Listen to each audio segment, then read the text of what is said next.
Okay, it's 11:30.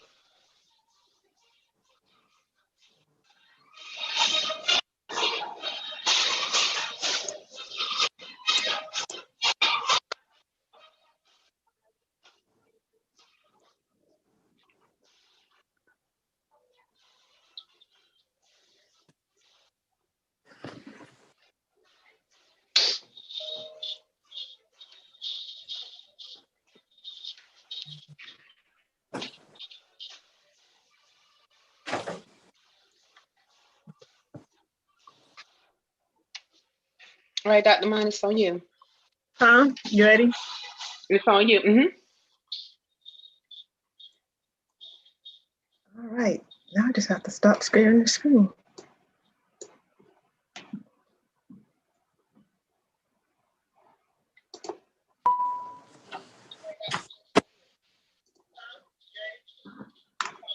Miss Lane, can you take control of the screen? Yes.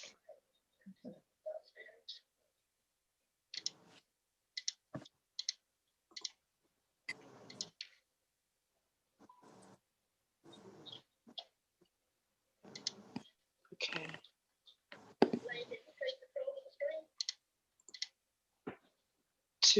Hold on 1 second. Okay. Okay, is it better? I stopped it. Okay. Okay, got it. Hello, everyone. Welcome to the first day of Post-Secondary Options Month. Today is our Military Awareness Day, and we're so excited that we have representatives from all of the various forces, all of the various areas of the armed forces. Before we even begin, we want to go ahead and thank you, ladies and gentlemen, for your service, for keeping us safe. We know that it is a commitment that you all are prepared for. And again, we are just happy to see you guys here.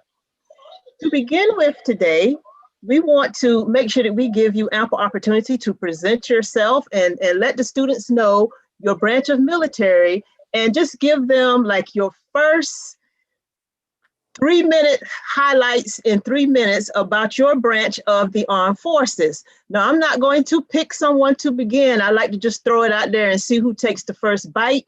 So whoever wants to begin, you can go ahead and unmute yourself, introduce yourself, and just give the students a 3-minute spiel on your branch of the military and why you feel that it is important for them to consider your area. Hi, I'm Tech Sergeant Driver. I'm with the Georgia Air National Guard, the 165th Airlift Wing. We are located in Garden City, Georgia. We are located right by the airport. The Air National Guard is a part-time component of the Air Force. So you serve here, you're stationed here, you serve your community, your state, and on a federal level also. Most people join the Air National Guard because they would like to also focus on a post-secondary education. If it's a technical school, if it's college, or if it's running the family business or learning a side trade. Most of my enlistees straight out of high school are going to college and serving for the Air National Guard, which is 1 week in a month, 2 weeks over the summer. If you have any questions, of course, you can contact me at the end of the presentation. Very good. Thank you. Thank you. Who's next? How you doing? My name is Staff Sergeant Gup. I am serving over here in Pooler. We're over on Town Center Boulevard. First and foremost, I would like to say I'm happy to be here. But what I would like to express to you is that I would like anybody who's on the call to follow me on Instagram or Facebook. That is KG_Army Recruit. You'll hear a lot today about things that people are able to do for you, but I would also like to stand on the fact that what I've done, and I've also put several people in that you may know. So I would like for you to see familiar faces and be able to reach me on that platform as well. And if you're on Facebook, it's Staff Sergeant Gupton on Facebook. The Army and the Army Reserve is the oldest branch of the Army and is the biggest. We give people opportunities to be able to expand themselves and become a better person and pursue whatever goals they may have. Those things include tuition assistance, being able to go to school, because I heard somebody mention going to school earlier. You can do that in the Army. And the great thing about us is I can put you in active duty, or the reserve component. The great thing about the reserve component is if you are intending on going to school here locally, or you want to go somewhere, maybe start here locally at a Savannah Tech or a Savannah State, and then transfer to a bigger university, you're able to do so in the reserve component of our branch, which will also be federal. So you can go anywhere with that. Active duty, you're also able to do different things as far as school and expand yourself. And the great thing about the Army is the versatility. Being able to do multiple things. I mean, you can come in the Army and be a dental hygienist and go to barber school and we'll pay for it. You can come in the Army and do physical therapy and then pursue a law degree. So I mean, it's a lot of different things you can pursue. Being able to do different things to set yourself apart from your peers. Like I always tell students, just trying to go to college or use that, exchanging that time for something substantial, because you can't get time back. So you want to make the most of your time. You want to get as much as you can in exchange for your time. So why not, serve in a part-time capacity or even a full-time capacity for a short term? Our minimum, requirement is 2 years. Why not serve in a short capacity and get something for your time and get your education paid for and better yourself in that way and pursue whatever goal you may have. And if you like it, you have the opportunity to hang out or you can get out if you want. But you'll always be a veteran. You'll be a soldier for life. And if you have any questions, feel free. Well known throughout the area. Easy to get in contact with. If you have any questions, feel free to come up on the net. Let me know. I'll meet with you via one of these resources, or if any other way presents itself for us to meet face to face, I can do that as well. Bring your parents, bring anybody who has influence. I like to be transparent, open and honest, so we can get everything situated and we can go from there. So that is my time. I'm looking forward to speaking with you. Yes, Sergeant Gupton, I was about to put the timer on you. But that's good. 2 minutes. Who's next? I have my stopwatch. Okay. Who's next? 3 minutes. I'll go up next. My name's Technical Sergeant Brian Thacker. I'm the active duty Air Force recruiter here in Savannah. I've been here since March, so I just got here right when COVID kicked off. But I've been in the Air Force for 7 years. Prior to becoming a recruiter, I was a firefighter. And Savannah was my number one choice. This is where I wanted to come to. And the biggest reason I became a recruiter is so I could tell you guys a little bit about the benefits and opportunities that I've been able to take advantage of in the Air Force, because it's definitely changed my life for the better. And I want to see you guys have a great start and a great foundation in life, regardless of what path you choose. With that being said, the Air Force, I'd say the biggest differentiating factor with us is we have our own regionally accredited university. So the Community College of the Air Force, it allows you to accrue college credits just for doing your job. So when you come in the Air Force and you go to basic training, and then you follow that up with your technical training, where you're going to learn how to do your job, all that time you're accruing college credits just for doing your job. What's awesome about that is, like I said, we're regionally accredited, which is a big deal. Universities like Georgia Southern, UGA, things like that, they're also regionally accredited by the Southern accreditation of colleges and schools. So with that being said, you can transfer your credits over from the Community College of the Air Force to a university of your choice, and still while serving active duty, you can continue your education just like I've been able to. I've been able to get my bachelor's degree 100% paid for. And it's a misconception a lot of times when serving active duty. So I'm excited to be here in Savannah. I'm excited to help you guys have a great start in life. I'm always here for you. I'm right across the parking lot from the Army here on Town Center Boulevard in Pooler. But definitely follow me on Instagram and Facebook as well. If you just look up Air Force Savannah, Georgia, you're going to see our pages on there. But again, my name's Tech Sergeant Brian Thacker. I look forward to answering any questions you guys have about the Air Force. Excited to be here and excited to see all the great things you guys are going to do in your lives. Wonderful. Thank you, Tech Sergeant Thatcher. Who's next? I can go next. How you guys doing? I'm Staff Sergeant Hutchinson. I'm the Marine Corps recruiter here in the area. A lot of things, great things about the Marine Corps. You get a lot of different challenges and stuff. You're going to hear from a lot of the other services, about how you're going to get to travel, you're going to get your school paid for, stuff like that. And we're going to be able to do that stuff the same way in the Marine Corps. You're still going to get your training that's going to be accredited as school as well. You're going to be able to use your SMART transcript, which is a transcript you get from the military service, and transfer those over to college credits as well. But the great thing about the Marine Corps is you get a lot more. You get a lot of challenge. You get a lot of different type of versatility and training, things that you know, not many people get. It's a very, very small branch, and it's very small for a reason. But, you know, some of the reasons I joined the Marine Corps was for that challenge. I wanted to, you know, be the best and, you know, stand out and look the toughest and stuff like that. So if you're really looking for a challenge, if you're looking to elevate yourself to that next level, you can always reach out to me. I'm Staff Sergeant Nicholas Hutchinson on Facebook, SSGT_Hutchinson on Instagram. You know, and then I'm pretty sure my card's around school, or you can just look us up on marines.com. All right, who's up next? Very good. Good morning. My name is Petty Officer Rob. I'm with the Coast Guard Recruiting Office here in Savannah, Georgia. I've been in the Coast Guard now for about 12 years. I've been doing recruiting for about 4. As far as all the benefits and everything is exactly the same as every other branch. All the pay is the same, all the benefits the same, the education benefits, everything is exactly the same. The main difference between the other services and us is we are actually Department of Homeland Security instead of Department of Defense, meaning the roles and missions that we perform are focused right here in the United States. We're humanitarian service, so our number one goal is always going to be search and rescue, whether it's going out responding to hurricanes or other national incidents. We're usually the first line responders. On top of that, we're only service with federal law enforcement training that is carried over into the civilian sector.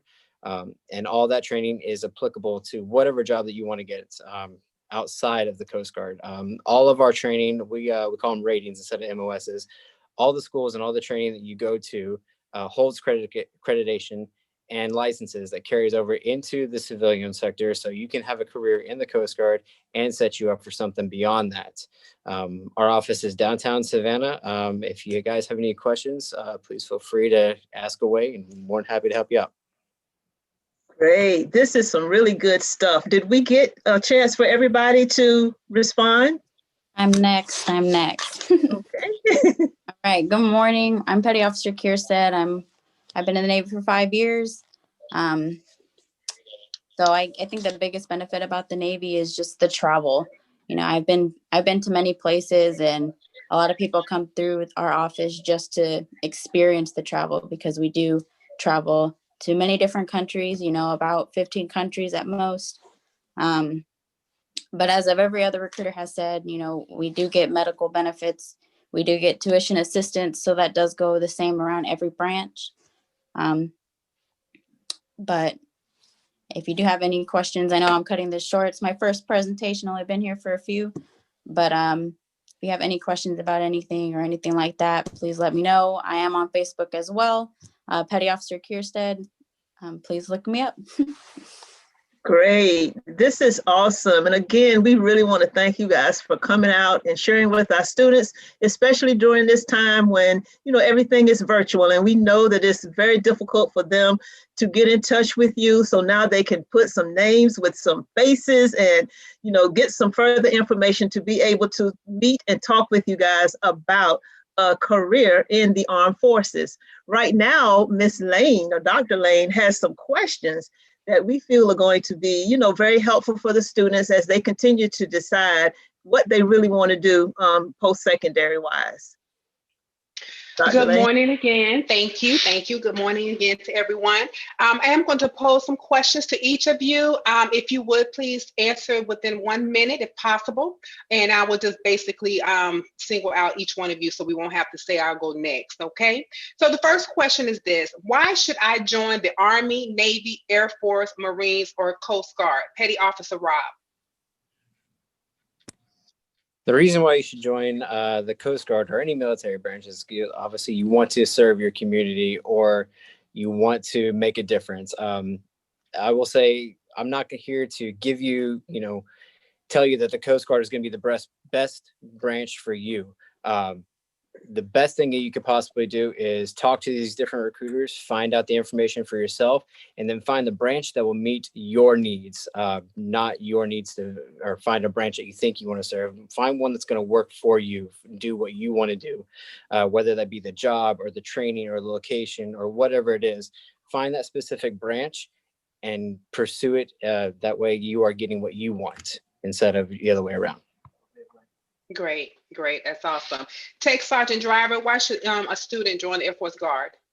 So I'm gonna piggyback what Petty Officer Rob said. As a recruiter, I mean, we are here for the student and the applicant. We want them to pick what branch suits their personality and what they want. Of course, foremost, we want them to join because they want to serve their country and community. But they have to find out what branch of service works for them. I'll give you my example. I started out Navy right out of high school, and then I came back home and joined the Air National Guard. So I mean, there are different options and opportunities for them. They need to do their research on military.com, talk to all the recruiters, find out what works for them, what meets their needs, and then go from there. Great, thank you. Tech Sergeant Thacker, same question. Why would someone want to join the Air Force? Yes, ma'am. So I'm going to piggyback just like what they said. You know, at the end of the day, we're all recruiters and we're all here to help you. And my biggest reason for becoming a recruiter is because I want to see you guys have a solid start in life. Too often, you know, you hear these stories. I can't tell you how many people that I know in my life who went to college for a number of years and accrued thousands of dollars in student loan debt, or, you know, bounced career to career and never really knew what they wanted to do with their life. What joining the military and joining the Air Force is going to do for you is provide you with a solid foundation in life, give you those basic skills to be a successful human being, and give you the opportunity to be able to get your education paid for, to be able to give you a skill set if you're not really sure on what you want to do. And at the end of the day, that's what I want to do. I want you guys to have a successful life. And it's definitely a great path you can take by serving your country. Awesome. Staff Sergeant Gupton, why would our students want to join the Army? What do you mean? Why wouldn't you want to join the Army? No, I'm just playing. No, all seriousness though, man, I think all the other recruiters kind of hit it right on the head. But for me in the Army, we offer a lot of versatility. So a lot of people don't understand that there sometimes, just like stereotypes in society, there are stereotypes with military service as well. So a lot of times people don't understand the versatility that actually exists in the Army. So your ability to be able to take what you want to do and plug and play, as far as, you know, being able to pursue education in different career fields and being able to set yourself apart from your peers is immeasurable. Who you become in pursuit of whatever goal you have also speaks volumes. The discipline, the level of commitment, you know, being around other social individuals, being, you know, exposed to different things, problem solving, conflict management, just who you become. And then also being able to leverage that service to get other things. As you know, you start thinking about, you know, you don't think about it now at, you know, 17, 18 years old, but having a family and being able to, you know, go get a home loan, or being able to, you know, go to school and understand, like the Air Force recruiter saying, not having that thousands of dollars worth of debt. I played college basketball in college, so I didn't have it, but I had plenty of friends that went to college and sometimes they didn't have any money. Just having that GI Bill, you know, some things that you don't think about, you know, and I see it all the time when I go to college, because I also recruit at a college here locally. Seeing people, you know, fill out that FAFSA and realizing how much money is actually going to cost for them to pursue that education. And a lot of people didn't come from backgrounds of affluence to where they can afford that. So the Army provides a lot of different avenues to become better and then also achieve your goals. So I would say those are two of the top reasons that someone should join the Army or look at the Army as an option. Awesome. Great, thank you. Staff Sergeant Hutchinson, same question. Yeah, I mean, again, it's, you know, aside from all the great benefits that you get with the, you know, the medical benefits, the college benefits and stuff like that. I mean, the Marine Corps offers a lot of versatility when you think about, you know, just encompassing everything. We have things from aviation to logistics, you know, to even some of those of you that, you know, want to do some ground combat stuff. We have a lot of that available. You know, the Marine Corps is a very small, select branch. You know, we have, I think it's like 1% of the U.S. population ends up joining the military, and a very small fraction of that group joins the Marine Corps. We're a small branch of 180,000. You know, they call us the few and the proud for a reason. And, you know, it stands out when you can become part of such an elite group, you know, that does push you to your limits and challenges you and puts you in a position to where you accomplish tasks that you never thought were possible in life. Got it. Thank you so much, sir. Petty Officer Kirstead, excuse me. So for the Navy, you know, I hate being redundant, but all the other recruiters are correct. You know, you do get a lot of benefits. You are able to serve your country. Some people use this as a stepping stone, especially with college. You know, you get tuition assistance. So with about $4,500 a year, you're pretty much going to school for free. And you are, you know, and with all the other people getting student loans, you won't be one of those students that rack up so much money with student loans. So, you know, for me joining the Navy, I joined it to see the world. So the Navy is definitely going to give you that. So thanks. Awesome. Sounds like either way, you can't go wrong. I guess it would be basically like someone mentioned earlier, your personality and what's best fitted for you. Thank you so much for that. Next question. What is the minimum length of service? Is there a commitment for a length of service for your branches? Staff Sergeant Hutchinson?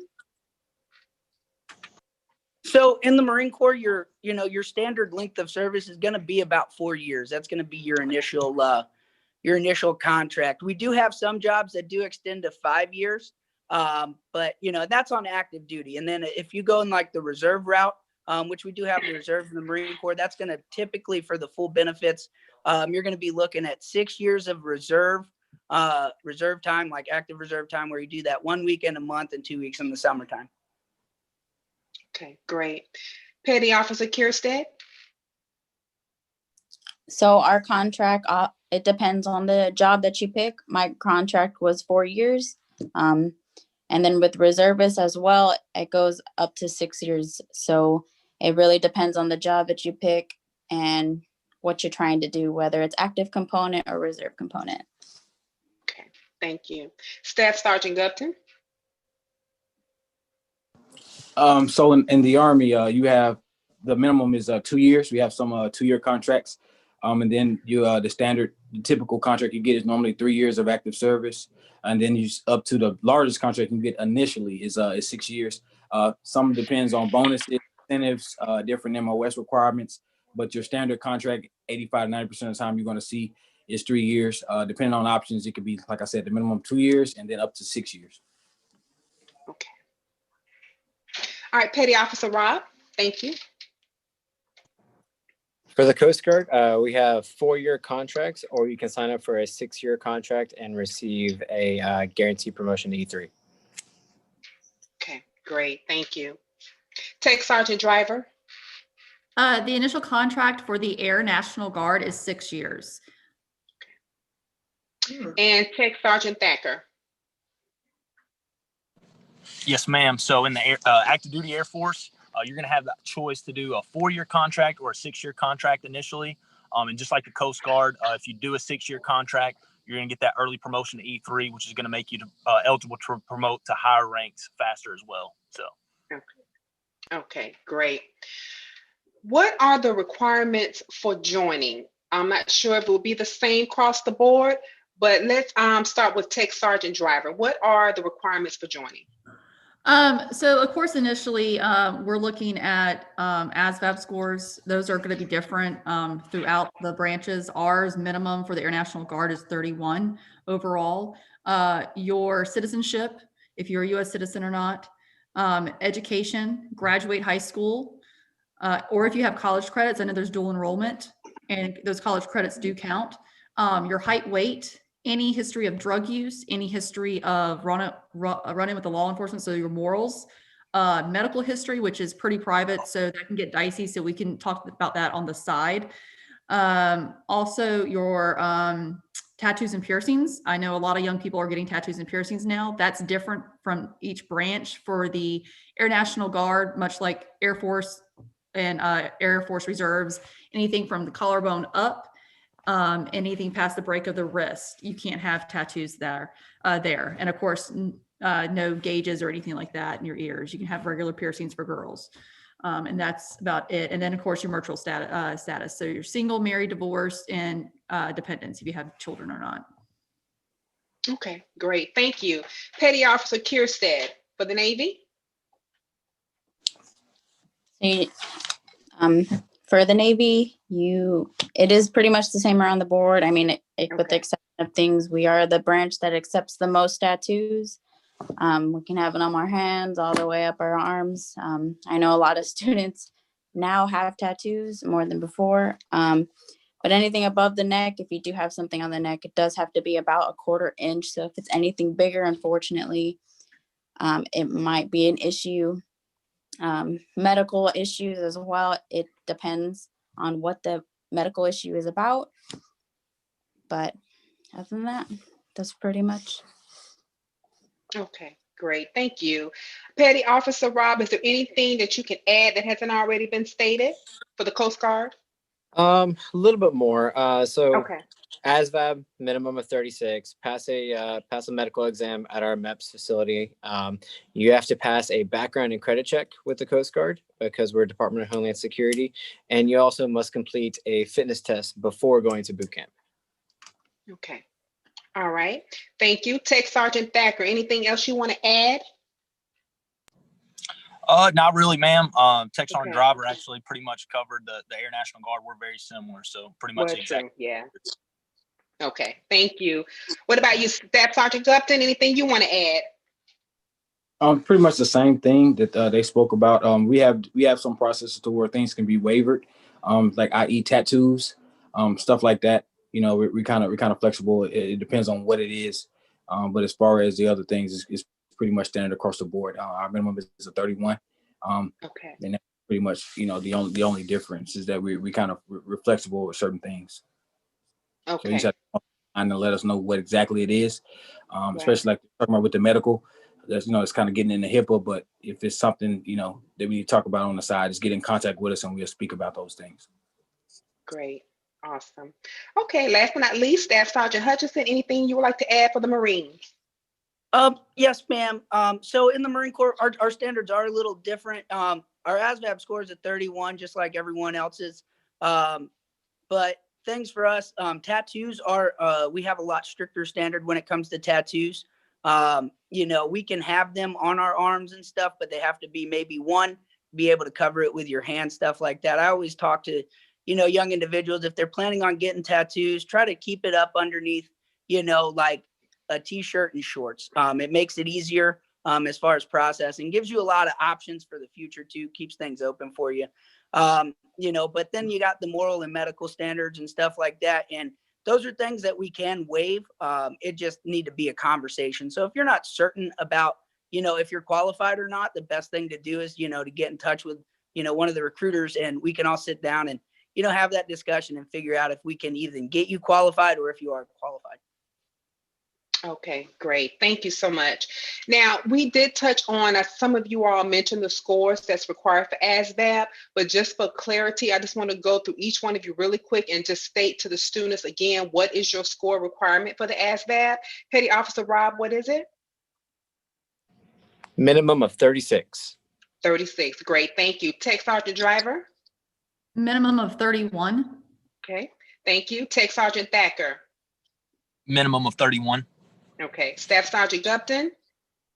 So it's 31, but for bonuses and incentives, anything over 50, you're eligible for up to a $20,000 bonus for reserve and up to $40,000 for active duty. So to be eligible for any kind of bonuses or incentives associated with your contract or your enlistment, you have to score over 50 with the Army. Awesome. Petty Officer Kierstead? Minimum of 31 as well. Oh, okay. And then I believe Staff Sergeant Hutchinson, you did say 31, correct? Yes, ma'am. Okay, thank you so much. All right, the next question, what MOS should I choose? And if the first person can basically tell our students what is MOS, Tech Sergeant Driver. So the Air Force and Air National Guard, Air Force Reserves, we do not call them MOSs. They are AFSC for us. They're Air Force Specialty Career Codes. So that we differ that way. They should choose their career based off actually what they qualify for, what's available for us locally here at the Georgia Air National Guard, and they choose from there. And they actually choose with us here. So when they go to MEPS and get qualified from their physical and ASVAB, they'll come back to my office. I'll give them a list of jobs they qualify for, and I can even take them to the areas and squadrons where they could potentially work. Okay, all right, thank you. And you said Tech Sergeant Brian Thacker, you are the same in that? It's the same for the Air Force? We're very similar. Can you say the question again, just to make sure?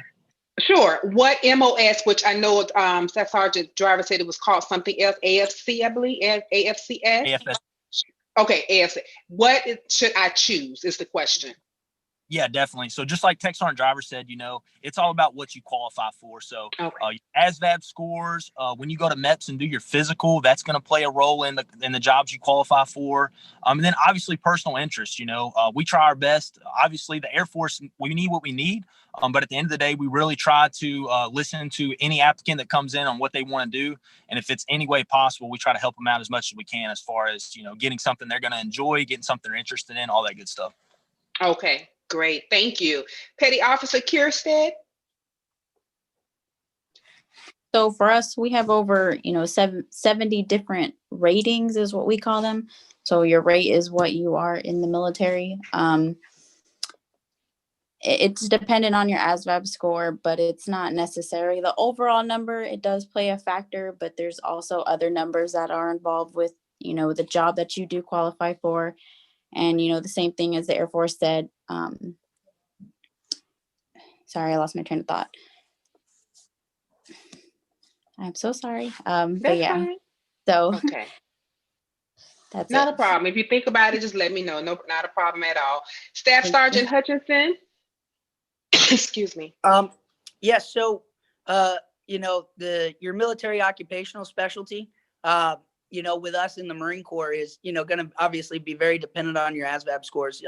Associated with that is, your line scores, which is what tells us what you're good at, what you would excel at. And then once you get qualified at MEPS, because we don't know sometimes if you go down there, if you're colorblind or depth perception, it can disqualify you from some jobs.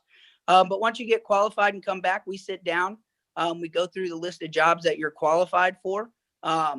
We have a discussion about it. We see what you're interested in. And then, you and I would sit down and we'd pick those, those choices for you and get that locked in. There's not too many times I can't get you your first choice of job. Okay, great. Thank you. Staff Sergeant Gupton? I always tell students, I always try to figure out what their passions are, what their plans are, and try to tailor, what we talk about based off of that as far as career choice. We have over 150 options in the Army. When I talk to students and parents and stuff like that, I try to get them to think something that's going to convert or translate well to the outside world, something that they're going to be able to do once they get out of the Army or in conjunction with military service. So we just discuss things they're trying to do, where they're trying to go and what they're trying to be. And I try to plug the Army in there and figure out how can I help them. But like the other recruiters were saying, it is based off of ASVAB scores and what you're eligible to do. But if you're eligible to do something in the Army, we can typically make a call, even if it's not available to get it. That's the great thing about us. You'll be able to kind of pick your job. And you'll know when you leave my office, when you what job you're going to have, when that job leaves, where you're going to go, where you're going to go to basic training at, where you're going to go to AIT at, when it starts, when it ends. We try to alleviate that gray area that kind of leads to nervousness, as we call it. So, just basically what works best for them. Okay, great. Thank you. And Petty Officer Rob? Yes. So Coast Guard is actually very different from every other service in this aspect. So you actually do not choose a job with me. You do not choose a job at MEPS. You do not choose a job at boot camp. We only have 19 of our ratings, 19 ratings in the Coast Guard. Each one of them is open and available to any person that comes in, as long as you have the qualifying ASVAB score for that job. Everybody goes to boot camp as an E2 and E3, undesignated. We call them non-rates. And then once you get to your first duty station, instead of choosing a job based on, a piece of paper telling you what the job description is, every single person gets a chance to work alongside the different petty officers in the Coast Guard who are performing these ratings day in and day out. So that way you learn more about the position before you sign up for a career in that field.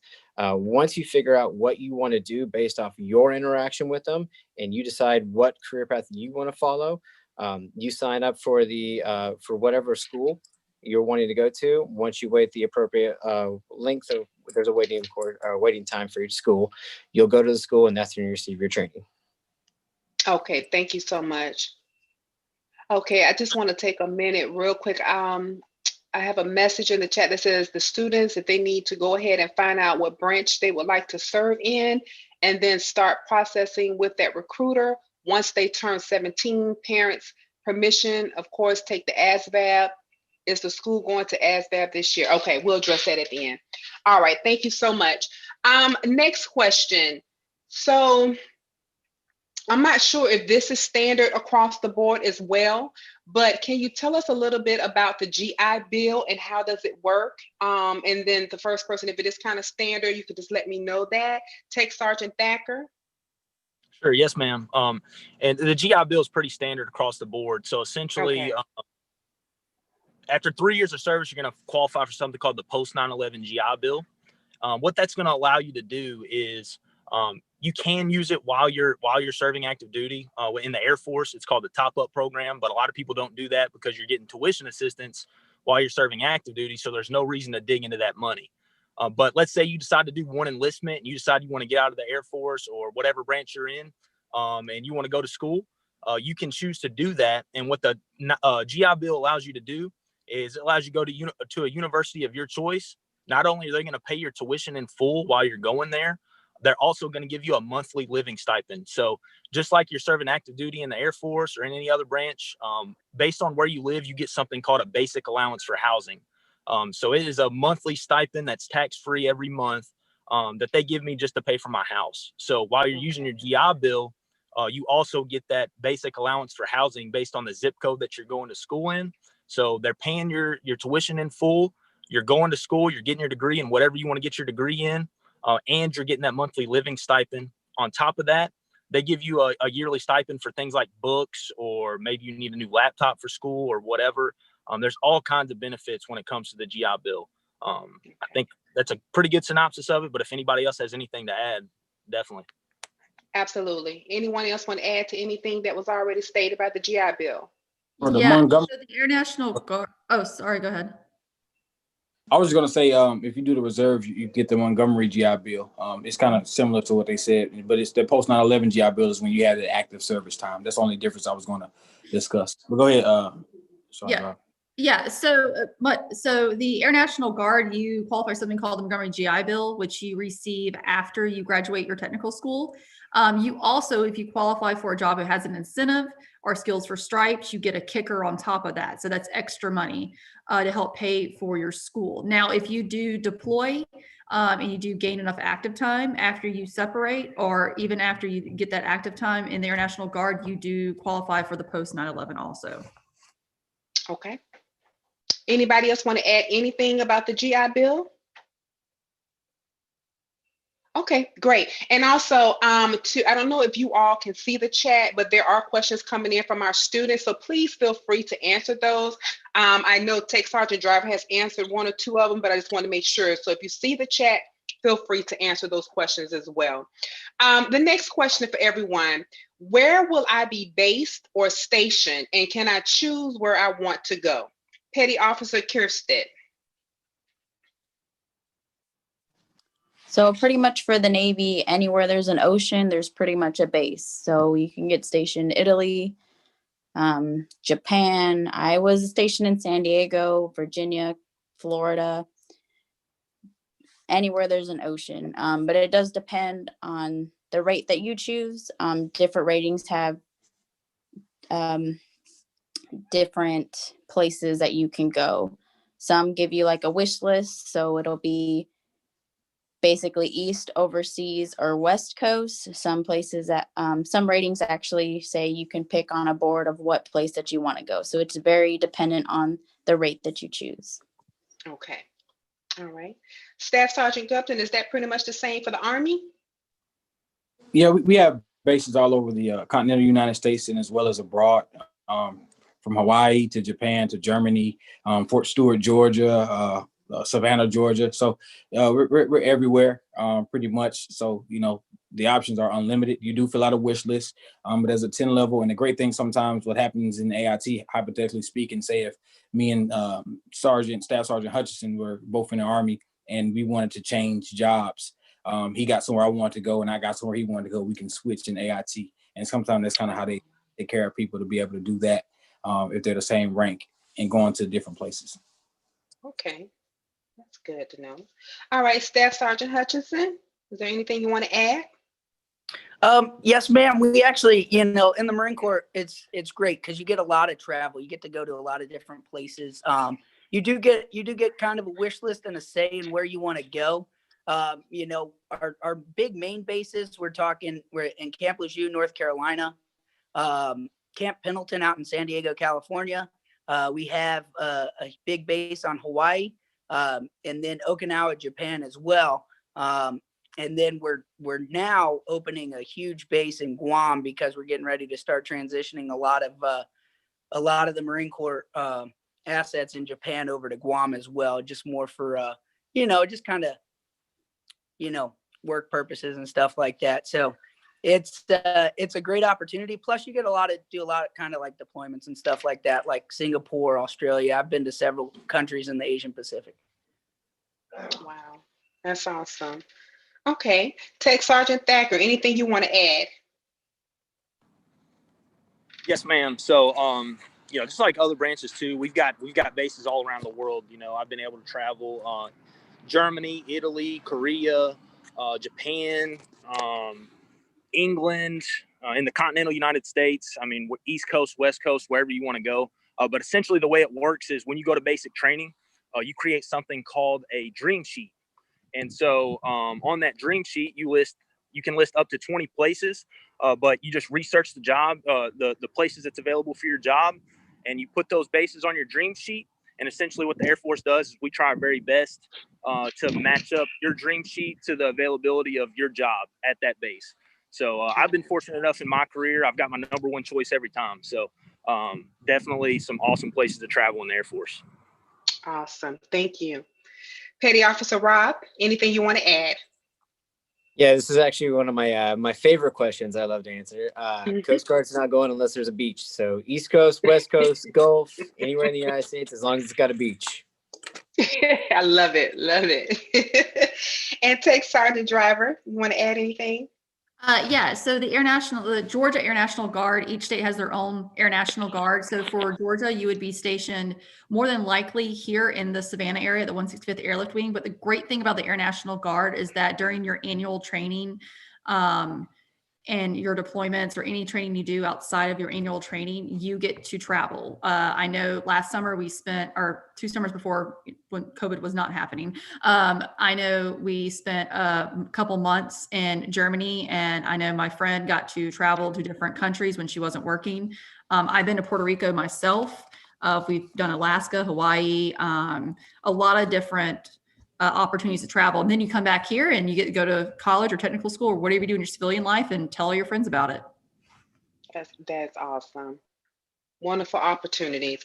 Okay, so it's about 12:12. I want to take a moment to look at the questions in the chat and also to see if there are any additional questions that our students have for you all. Ms. McGuire or Ms. Roden, I know she's assisting us as well. Are there any additional questions out there? Yeah. I can see them, Dr. Lane. Okay. Oh, you're on YouTube. Okay. Yeah, I managed to get in here and see. I think we were answering some of them as we were going along, but I do have a question here that says it's from a student in the class of 2020 that wanted to know they would like to be in the service after high school. What would they have to do to go ahead and get started now? Like if I'm in the class of 2022, I graduate 2 years from now. Is there something I need to be doing now to be prepared to join the military? Yeah, that's the one that I answered prematurely before. And so Tech Sergeant Driver answered and said that they need to go ahead and find out what branch they would like to serve in and then start processing with that recruiter once they turn 17 with parents' permission. And then, of course, take the ASVAB. And then that's when that question was posed, are we offering it in the schools? Okay, so we and I do believe we are. We're definitely offering the school. We just don't know the dates yet, but I believe we are. Yeah, that was a short answer. So. I want Dr. Munn. Yes. If every student that is even remotely thinking about any military branch, take the ASVAB at school. It does not count against you. So sign up to take the ASVAB like a free shot. So the point is, if that score is good, we can take it and apply it, and it's applicable to any branch. And if it's not good, we don't have to apply it. So it's like because if you take the ASVAB with us and you do bad, there's a waiting period. You have to wait and take it again. But in high school, you get that free shot of if it's good or bad, you can kind of see where you are, where you need to study, and then we can go from there. But if it's good, we can use it and put you in any branch with it. So that's kind of what I want to add. Oh, that's good to know information. So when we're offering the ASVAB in the school setting, students really need to sign up to take it. It's during the school. I wish they would do 100% because it gives some of those kids that wait to the last minute an option that not really signing up until it's time to, when it was really fourth quarter time.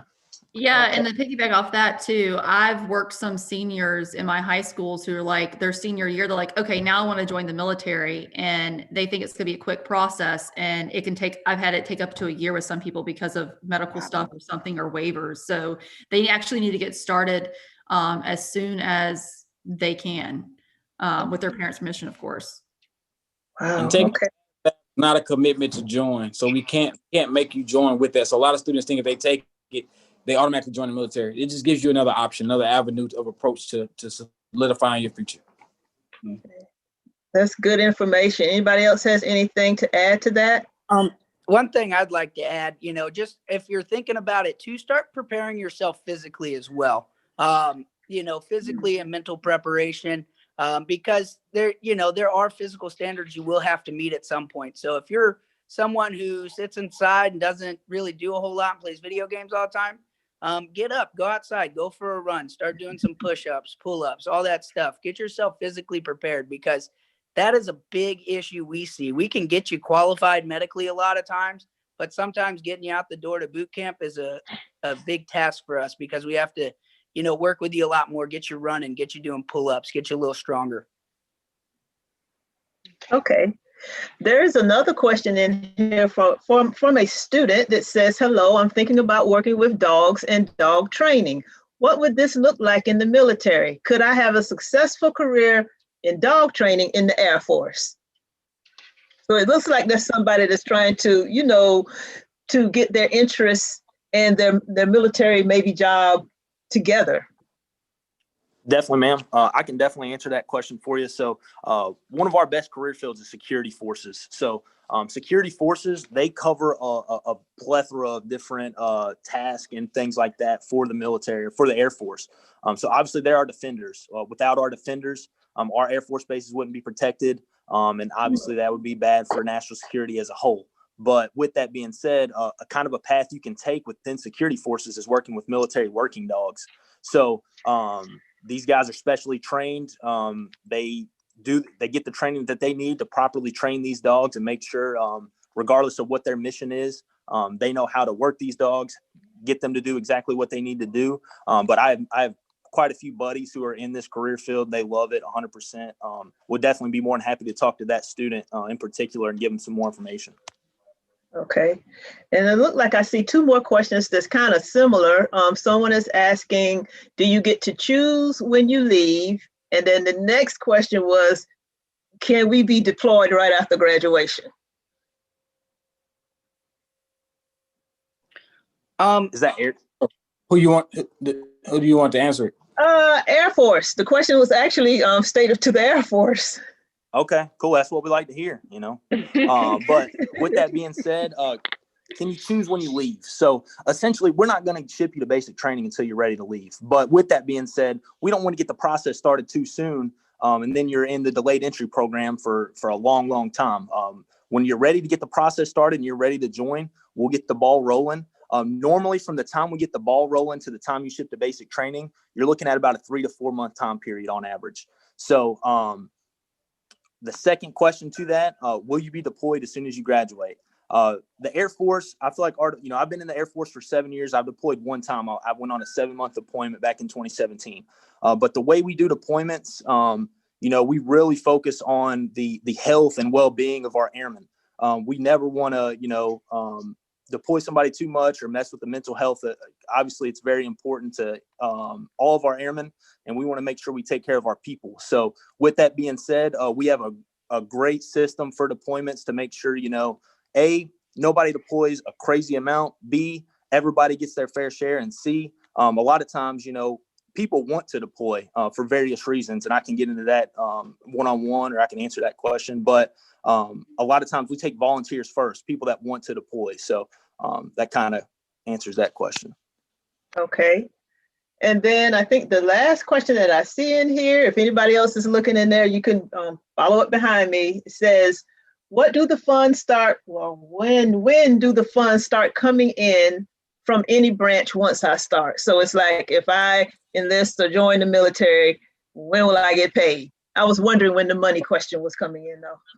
So we have As far as your paycheck coming in, it starts day one. The day you ship out to boot camp, it will be the day you start getting your paycheck. And for most every branch that I know of, it should be the 1st and the 15th. Yeah, so for the Air National Guard, it's different. It's their first drill with us. So they actually drill to in process with us after they enlist. So we tell them it's like a part-time job until they go off to basic training. And then of course, as soon as like the other branch, as soon as they start their basic training orders and their technical school orders, they'll start getting paid 1st and 15th, same thing. Yeah. So the great thing, I had a student, basically Imani Maxwell, that was at Windsor, that she literally, you can get paid until you go to basic. So if you join the reserves now and you don't leave, you could be in a delayed entry program up to 365 days, but you can in process with that unit, like she was saying, in the reserves, and you're in the reserves. So you can drill up until time for you to leave and get that money and then go. So, I mean, it's a great opportunity for people who's looking for some extra money part-time until they're getting ready to go. And then you're actually getting, familiarized with your unit as well. So it's a great opportunity. Okay. Any of the other branches?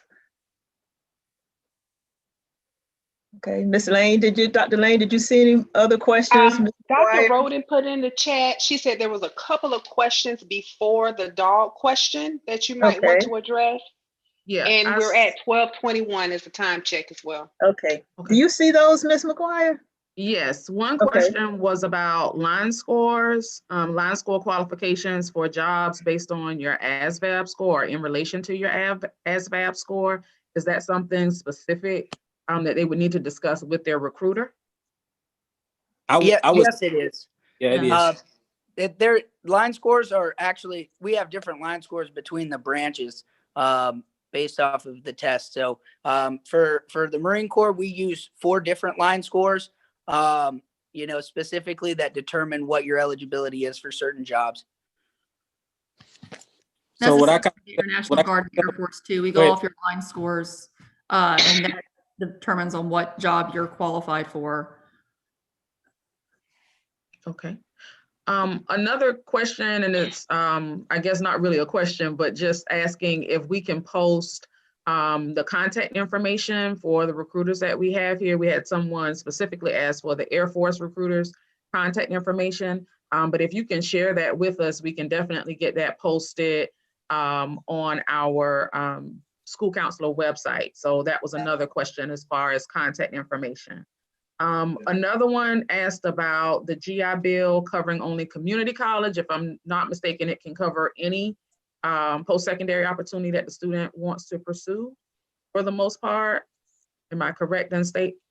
I can elaborate on a little bit if you'd like. So as far as what they actually cover for the GI Bill, it's going to cover pretty much anything you want at the in-state college cost. So whatever the in-state cost is, that's what they're going to pay for. And then the basic allowance for housing that you receive is going to be at an E5 level. Okay. All right. And then if a student has not heard back from a recruiter, what would you say would be the best way for them to follow up? Is it by email, phone, or is there another method that you all would suggest? Have that student get in contact with that office, or if their recruiter is not being responsive, the recruiter could be on leave or something could have happened. But never just wait idly. Be proactive and try to continue to reach out to somebody. And like I said, I think every recruiting station has an avenue via social media or something like that. And then also the counselors at the school. Most of them have a working relationship of some kind with recruiters, so they'll be able to reach out to us as well. if the student needs help. And feel free, you're not going to step on any toes. It's imperative that these students get the attention that they need, and that's the utmost importance to us. So reach out to our superiors, to us or our peers. If you can't get in contact with us, make sure that student is being taken care of in an expeditious manner. Okay. The last one that I see on my end is just if a student is looking to become a pilot in the Army, is that an option? And what steps should the student take if they're interested in that option? Yeah, absolutely. We have flight training. It's a packet. We do our warrant officer street to seat program. That requires certain things. It's more kind of stringent because you have to do a flight physical, and you have other requirements, of course. We talk about aviation and things of that nature, certain tests you have to take. So that student needs to speak with me or get in contact with his counselor, and I can walk them through the process along with his parents so they can understand what it's going to require to meet that. But we definitely have that option available. And we've done some packets here in Pooler and got people in that program.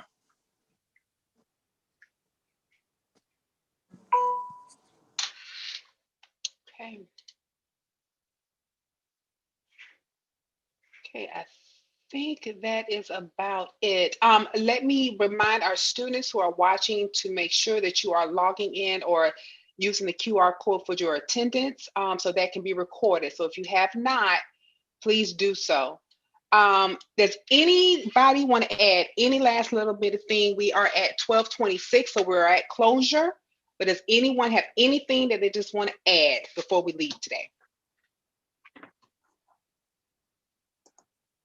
No one? I would just say, I got one thing, ma'am. Go ahead.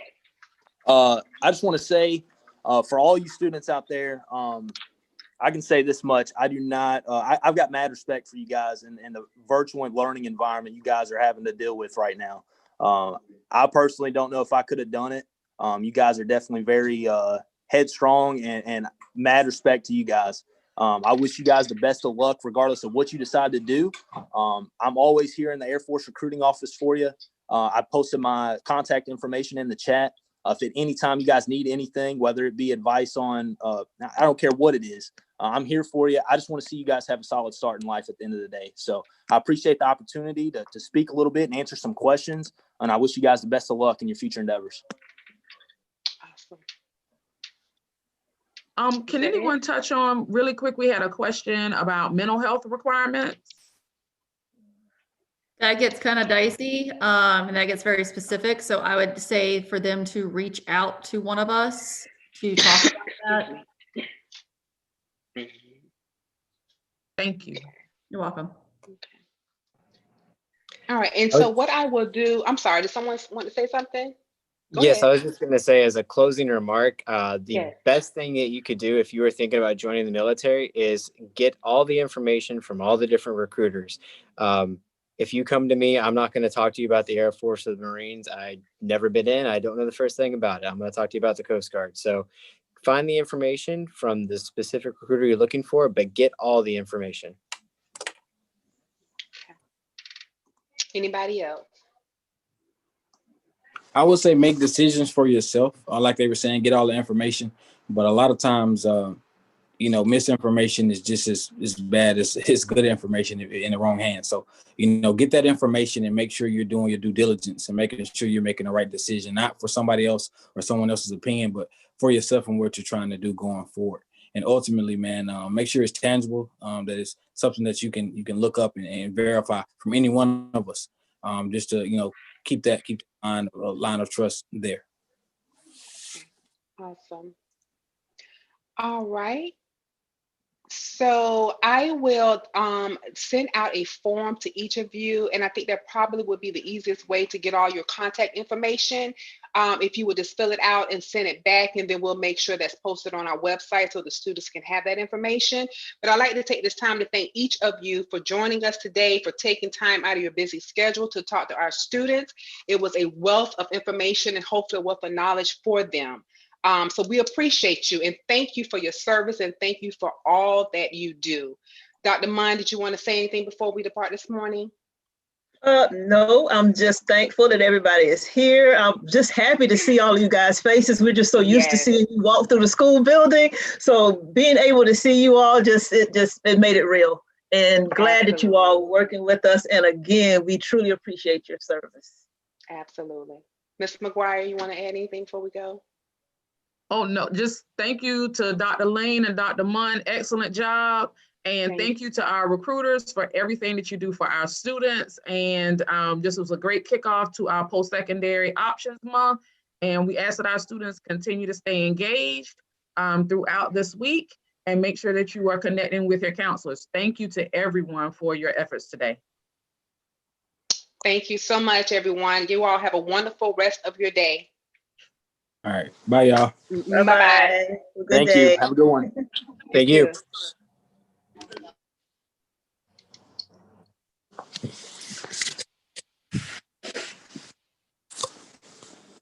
Gupton. Yes, ma'am. Information. We need your contact information.